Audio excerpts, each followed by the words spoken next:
साहिब ईमान बनाया और इन सब पे कर्म भलाई कर्म ये फरमाया कि हम सबको नबिया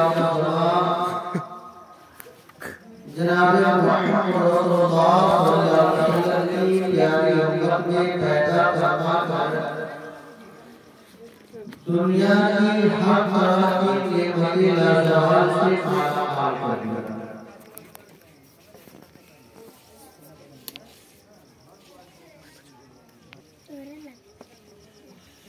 जिन्हें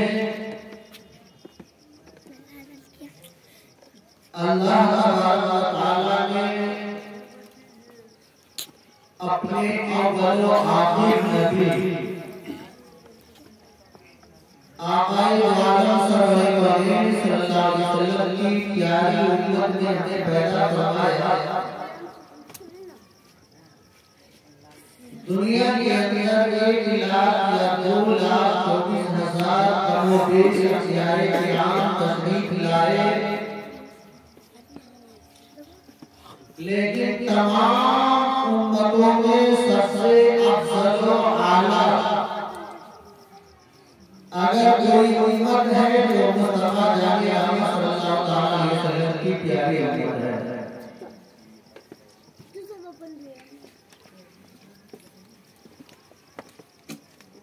हम सबसे बेहतरीन उम्मत है।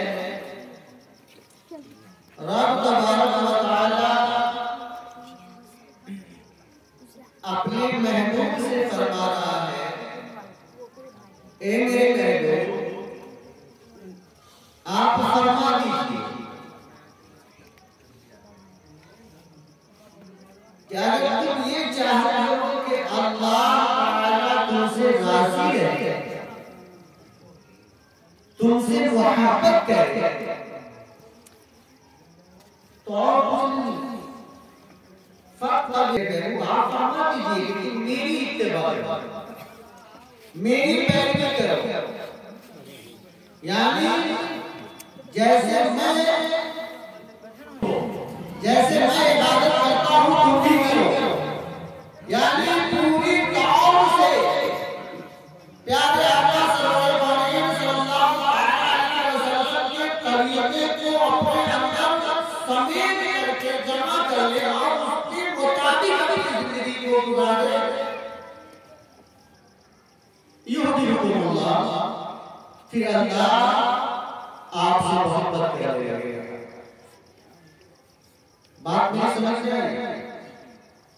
आज हमारा आप अपनी परेशानियों को ले करके दर की ठोकरें खाते हैं कि अल्लाह मुझसे नाराज है। अब तक जो गुफ्तगू हुई उससे आपकी बात समझ में आई कि अल्लाह हमसे नाराज क्यों है और राजी कैसे होगा। अल्लाह आपसे नाराज इसलिए है कि हमने तरीक़े मुस्तफा पर चलना छोड़ दिया, इसलिए अल्लाह हमसे नाराज है। और अल्लाह हमसे कब राजी होगा? जब हम तरीक़े मुस्तफा पर चलना शुरू करें।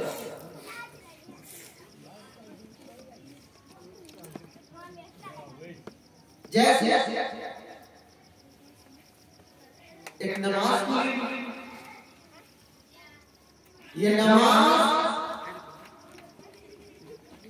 आका वाला हूं तादाए मदीना सरवर कौन सल्लल्लाहु अलैहि वसल्लम की अदा है।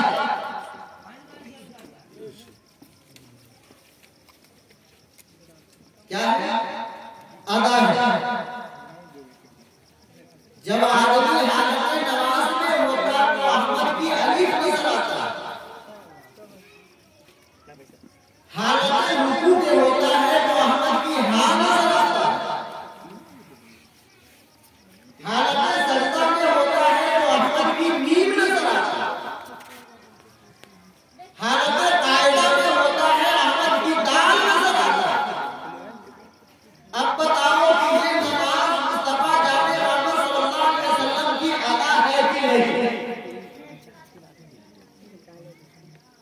और ये आता हमसे छीन ली गई। कहेगा छीन लेने का मामला कहां से आ गया? जी हाँ, जब रब तबारक व तआला अपने बंदे से नाराज होता है तो सबसे पहले उसके पेशानी से सजदे की तौफीक छीन लेता है।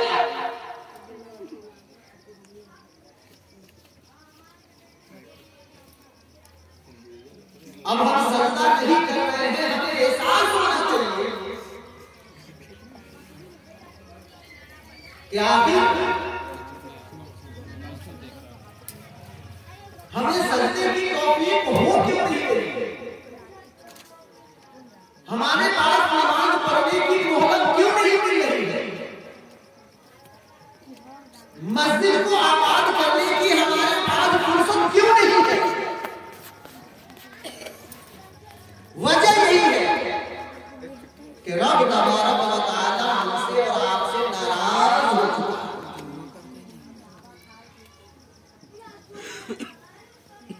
और रब की नाराजगी है कि हमसे सजदे की तौफीक छीन ली। जब रब की बारगाह में हमने अपने आप को झुकना छोड़ दिया तो हम कहां कहां तक रहे हैं? और जितने भी ओहदेदारान हैं, चाहे वो मोहल्ले का सरगना बनकर क्यों नहीं जी रहा, आका ने फरमा दिया आखिर जमाने में चोर और डाकू बदमाश लफंगे लोग सरदार बनाए जाएंगे। और आज है कि जिसके पास ताकत है, हराम हलाल की कमाई, बेतमीज की हुई कमाई है, ऐसे ही लोग मोहल्ले के सरदार बनाए जाते हैं। और हमारा कोई मसला फंसता है तो हम उसी के पास के लिए जाते हैं, चाहे वो सरपंच जी हो, मुखिया जी हो, चाहे जो भी श्रीमान, हम उसके पास जाते हैं। अगर आप उसके काम के हैं तो आप उसमें, वरना आप दौड़ लगाते हैं।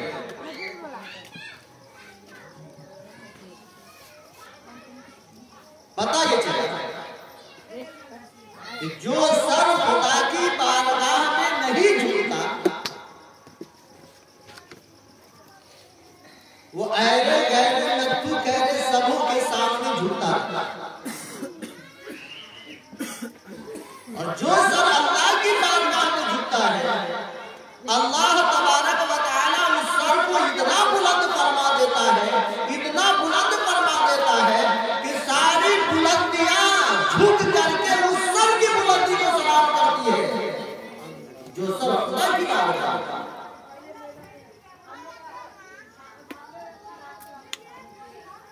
आप ले लीजिए हजरत अल्लामा मौलाना अब्दुल कादिर साहब की, हमने इनको इतनी अहमियत क्यों दे दी? हम इनकी इज्जत इतनी क्यों कर रहे हैं? इनको सलाम करने की हमारी कोशिश पहले क्यों होती है कि हजरत को पहले हम सलाम करें? कहीं ऐसा ना हो कि मेरे सलाम से पहले इमाम साहब को सलाम करते, हम कुछ शर्मिंदगी महसूस हो जाए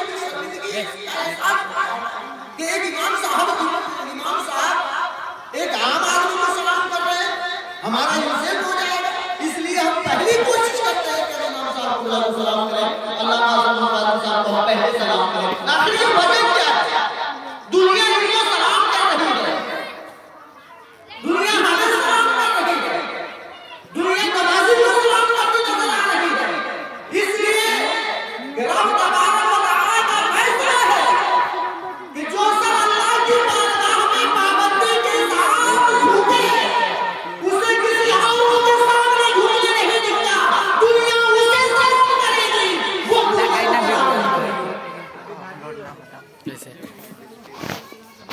इतनी दुआ की बात है, जमाने को एक नहीं पीछे है। खैनी तंबाकू देखो तो नहीं बैठे होंगे, इतनी भी तौफीक अल्लाह ने छीन ली है कि आप एक वक्त अल्लाह की बड़ाई में नहीं कर सकते, सुभान अल्लाह भी नहीं बोल सकते।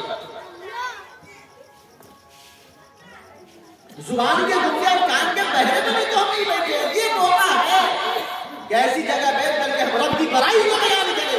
अल्लाह तबारक व तआला ने अगर उस एक सुभान अल्लाह को ही कबूल करवा लिया तो हमारे लिए बख्शिश का जरिया बन जाएगा। अल्लाह ने इसी तस्बीह की बरकत से नमाज की हिदायत अता फरमाई। अरे सब बड़े बैठे आप लोगों को किससे कहानी वाली तकलीफ चाहिए? हाथ पांव फैला करके बड़ी सादगी के साथ हमारे अज़ीज़ सल्लल्लाहु अलैहि सादगी के साथ आपके सामने ताक़ीद की है। लेकिन कोई रवायत, किस्सा, कहानी आपके सामने हाथ झाड़ करके सुना दे, आप उसमें खूब खुश हैं, जिससे आपका कोई भला होने वाला नहीं है। जो बात सादगी के साथ कही जा रही है अपने ज़हन में उतारिए और समझने की कोशिश कीजिए, इसलिए कि क़यामत बिल्कुल करीब है। क़यामत बिल्कुल करीब है, संभलने की कोशिश कीजिए। आक़ाए दो आलम सरवरे कौनैन सल्लल्लाहु अलैहि वसल्लम ने जो भी आसार क़यामत वो अपने उम्मत को बतलाया, वो सारी निशानियां जाहिर हो चुकी है सिवाय चंद बड़ी बड़ी निशानियां। मिसाल के तौर पे आपने ने फरमाया कि आखिरी जमाने में कोई भी घर ऐसा नहीं होगा जहां से गाने की आवाज नहीं आएगी। आप चुन के बता दो कौन घर बाकी है जहां गाना नहीं बजेगा। निशानी पूरी हो गई। अल्लाह के रसूल सल्लल्लाहु अलैहि वसल्लम ने फरमाया कि आखिरी जमाने में एक भी फूस का मकान नजर नहीं आएगा। आपके कौन करके दिखला? अल्लाह के रसूल आसार क़यामत में फरमाते हैं कि चोर और बेईमान गद्दार लोगों को सरदार बनाया जाएगा। आप आंख बंद करके सोच लो, देख लो। अल्लाह के रसूल सल्लल्लाहु अलैहि वसल्लम ने इरशाद फरमाया कि बेहयाई आम हो जाएगी। आप देख लो, बेहयाई आम। जो तुम्हारे यहाँ नौकरी और गुलामी करते थे, तुम्हारे यहाँ चरवाही करते थे, वो चरवाहा बड़ी बड़ी बिल्डिंग पे इतराएगा। देख लीजिए क्या बाकी रह गया है। उसी में से चंद बड़ी निशानियों में से मेरे आका ने फरमाया था कि नहरे फुरात अपने खजाने खोल देंगे। दरिया सुन रहा है, वहां से सोने निकल रहे। आप उस सोने को हड़पने के लिए पूरी दुनिया में लड़ाइयां होगी। यहाँ तक 1400 वर्ष पहले फरमा गए।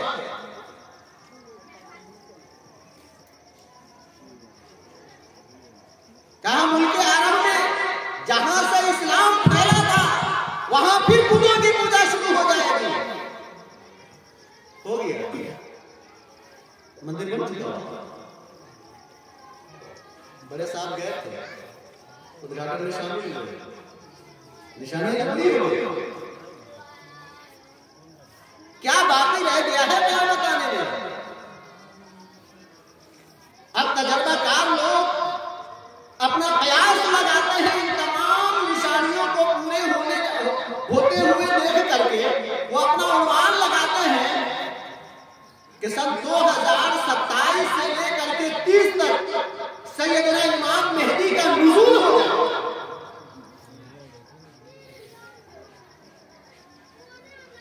जब उनका प्रयास है, फिर भी हम तैयारी नहीं कर रहे। जब तक दीनम दौलत कशीदत की तरह हम अपनी जिंदगी को गुजारते चले जाए। अरे तकरीर की जरूरत नहीं है, तकरीर बहुत सारी हो गई। अब हमें अमल की जरूरत है कि हम अपने ईमान को कैसे बचाएंगे, हम अपने अमाल को कैसे बचाएंगे, हम अपने अल्लाह को कैसे राज़ी करेंगे। हमें अब इस बात को गौर करना है। और मैंने कहा जो सर खुदा की बारगाह में झुकता है उसके पीछे दुनिया झुकी है। बेशक अगले जमाने में लाइन से सब जगह है लोग नाबरकत की हालत में मंगलू घोड़ा बुधुआ, इस तरह का नाम रखते हैं। वो का नाम किसी देहात में एक बुधुआ नाम करके आदमी था, उसके पास एक बेटा था। ले रे तो मिल किसी गृहस्थ के यहाँ वो हरवाही करता था। ऐसे बड़ी भूख मन के प्यास मर के हरवाही कदलवाही करके अपने बेटा को मौलाना बनाया, इसी दिन देखने के लिए बनाए थे कि मेरे बेटा को कुर्सी से उठाया। लेकिन इत्तेफाक से वो दिन जो था वो जुमा का दिन था। कमल वो दिन जुमा का दिन था। सब लोग जुमे की तैयारी करके जामा मस्जिद में गए। सरपंच जी भी हैं, मुखिया जी भी हैं, डॉक्टर साहब भी है, मिनिस्टर साहब भी है, वालिस्टर साहब भी है, बड़े बड़े श्रीमान महात्मा की नमाज में हाजिर है। सब तो है, डॉक्टर साहब, इंजीनियर साहब, सब साहब, मास्टर साहब, सब है, इमाम साहब।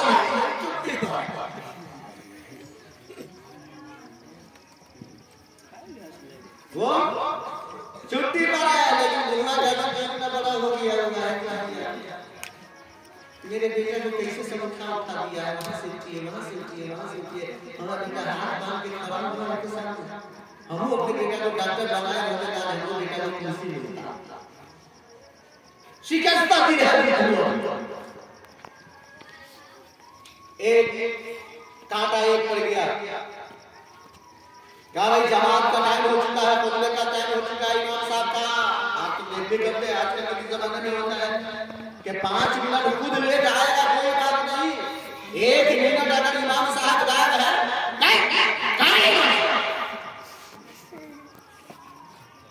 जो हफ्ता में 1 दिन आता है वो आप लोग जमा देता है। जबकि इमाम साहब का पावर है, अपनी पावर का इस्तेमाल करके 5 से 10 मिनट वक्त को हेरा फेरी करने जाने का इख्तियार है,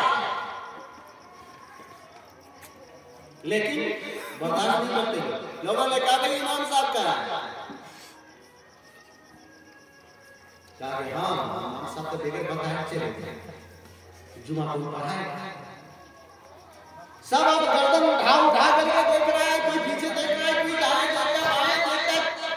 अचानक बुधवा का बेटा उस कोने में शिकस्ता दिल जो बैठा हुआ है, उठा हुआ दिल लेके बैठा हुआ, उसने लोगों की निगाह पड़ी, कहा घबराइए नहीं, बुधवा का बेटा वहां वही जुमा पढ़ाएगा, वही इशारा किया। प्रधान जी खड़े हुए, कहा बाबू आइए खुतबा दीजिए, जुमा पढ़ाइए। आया, नमाज खुतबा शुरू हुआ, आजान हुई, मिंबर रसूल पे खड़ा हुआ, मुसल्ले पे खड़ा हुआ, 2 रकात नमाज जुमा की अदा किया। आगे आगे बुधवा का बेटा नमाज पढ़ा रहा है, पहले रुकू में वो जा रहा है, बाकी सब बाद में जा रहे हैं। पहले सजदे में वो जा रहा है, बाद में मुक्तदी जा रहे हैं। पहले क़याम में वो खड़ा हो रहा है, बाद में मुक्तदी खड़े हो रहे हैं। यानी सारा मामला पीछे पीछे, बुधवा का बेटा आगे आगे। अब बुधवा का दिन बड़ा हुआ कि अरे ये तो घर खुदा का घर है। जब खुदा के घर के अंदर मेरे बेटे का इतना ऊंचा मकाम है कि जब तक के लोग मेरे बेटे के पैर के पीछे अपना सर नहीं झुकाएगा, किसी की नमाज नहीं हो सकती है। अल्लाह का शुक्र है कि मेरे बेटे का हुआ सुभान अल्लाह, सुभान अल्लाह।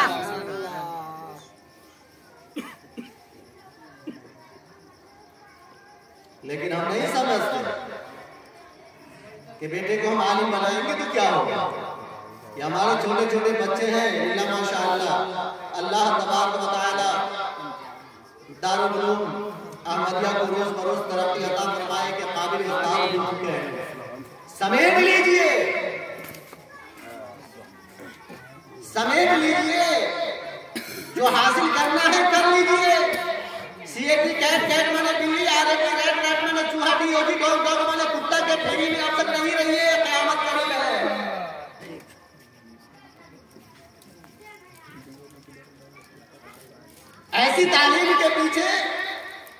मत दौड़िए जिसकी शुरुआत कुत्ते और बिल्ली और चूहे से हुई।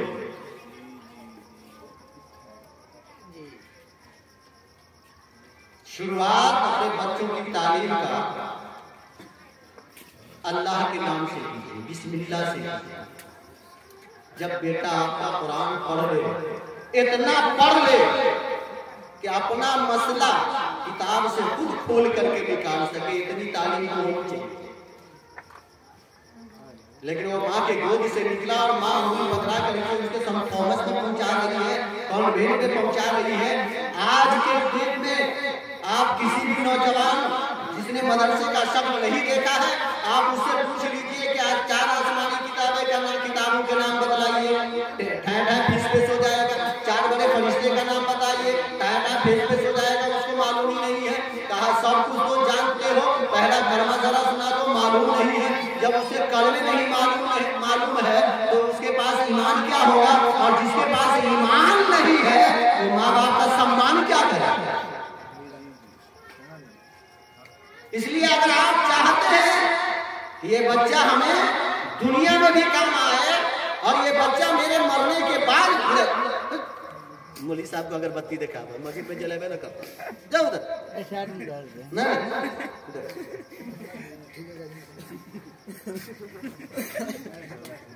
तो मेरे दोस्तों बड़ी अच्छी बात है। अल्लाह को राज़ी करना चाहते हैं तो हमें रसूल के तरीके को अपनाना पड़ेगा। रसूल का तरीका हम कब अपनाएंगे? जब हमारे अंदर, हमारे बच्चों के अंदर तालीम होगी। इसलिए मस्जिद से ज्यादा अहमियत मदरसे को दी गई। क्यों दी गई? पहले मदरसा, यहाँ नमाज सिखाई जाती है, वहां नमाज पढ़ाई जाती है। तो यहाँ मदरसा में सीखेगा तब ना मस्जिद में जाके पढ़ेगा। इसलिए मदरसे की भी अहमियत दीजिए, अपने बच्चों को मदरसे में तालीम हासिल करवाइए। और जब बच्चे हमारे मदरसे में पढ़ लेंगे, तालीम उनके पास हो जाएगी। हम नहीं कहते हैं कि आप मुकम्मल आलिम ही बना करके बच्चों को दौड़ दीजिए, नहीं, इतनी तालीम जरूर दीजिए कि उसे अपने बड़ों और छोटों की तमीज हो जाए, है कि नहीं? कोई इंजीनियर है, कोई डॉक्टर है, कोई बालिस्टर है, उसका माँ बाप डरता है कि कहीं बेटा नाराज ना हो जाए, बेटा नाराज ना हो जाए।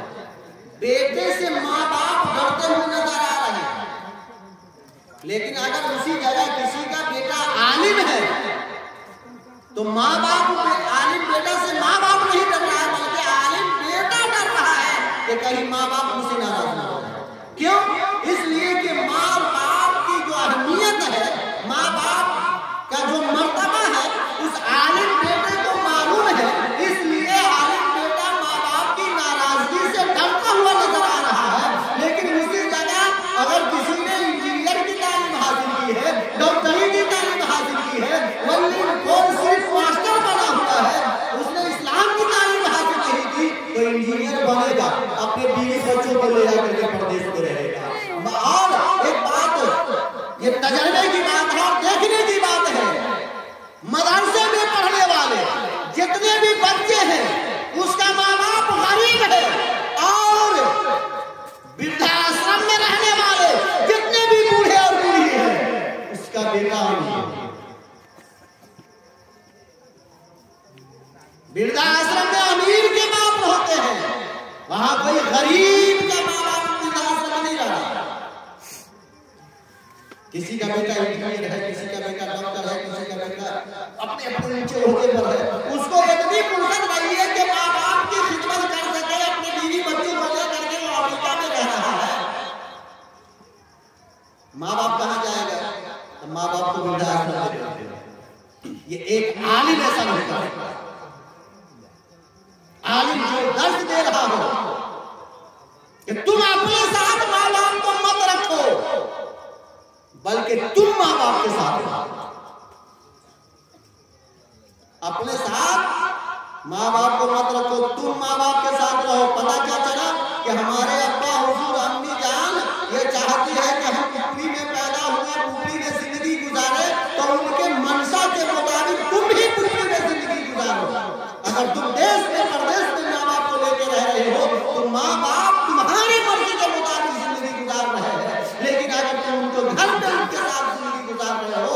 पता ये चलता है कि तुम माँ बाप के ज़हन के मुताबिक जिंदगी गुजारते हो। ये सब खास बातें हैं जिसको अमल में लाने की जरूरत है। इससे कब हासिल होगा? सारा निचोड़ तरीक़े मुस्तफ़ा पे आ रहा है। हम अपने बच्चों को तरीक़े मुस्तफ़ा सिखाएं, इस्लामी तालीम दें, इन्हें कुरान पढ़ाएं, खुद भी अमल करें और अपने बच्चों से भी अमल कराएं। इंशाअल्लाह ताला हमारी जिंदगी में निखार पैदा आएगा और ये सारे जो दुनियादारों के सामने झुक रहा है ये सर किसी और के सामने नहीं झुकेगा। मेरे दोस्तों, मेरे महबूब आप फरमा दीजिए कि अगर तुम चाहते हो कि अल्लाह मुझसे राजी हो जाए तो तुम रसूलुल्लाह से मोहब्बत करो, अल्लाह तुमसे खुद मोहब्बत करने लगेगा। तो मेरे दोस्तों, और ये जुमला हमने एक नंबर पहले कह दिया, दोहरा देता हूँ कि अल्लाह जिससे नाराज होता है उसे सजदे की तौफीक छीन लेता है, उसे नमाज की तौफीक छीन लेता है, इबादत की लज्जत छीन लेता है। इसलिए अब हम आप आसानी से समझ सकते हैं कि हम अगर नमाज नहीं पढ़ रहे हैं तो अल्लाह ने सजदे की तौफीक हमसे छीन लिया है। तो अल्लाह को राजी करे, कैसे करेंगे राजी? कैसे राजी करेंगे? रब को हम मना लेंगे, कहेंगे या रसूल अल्लाह, सुभान अल्लाह, सुभान अल्लाह। को हम मना लेंगे, कहेंगे या रसूल अल्लाह, कि रब को हम मना लेंगे,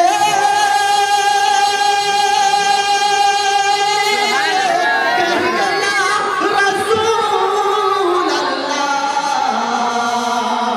बिगड़ी हम बना लेंगे, कहेंगे या रसूल अल्लाह, बिगड़ी हम बना लेंगे, कहेंगे या रसूल अल्लाह सल्लल्लाहु अलैहि वसल्लम। आइए अपने ईमान को ताज़ा करें। अस्तगफिरुल्लाह रब्बी मिन कुल्ली ज़ंब व अतूबु इलैह। कलमे तैयब ला इलाहा इल्लल्लाह मुहम्मदुर रसूलुल्लाह सल्लल्लाहु अलैहि वसल्लम। अस्सलामु अलैकुम।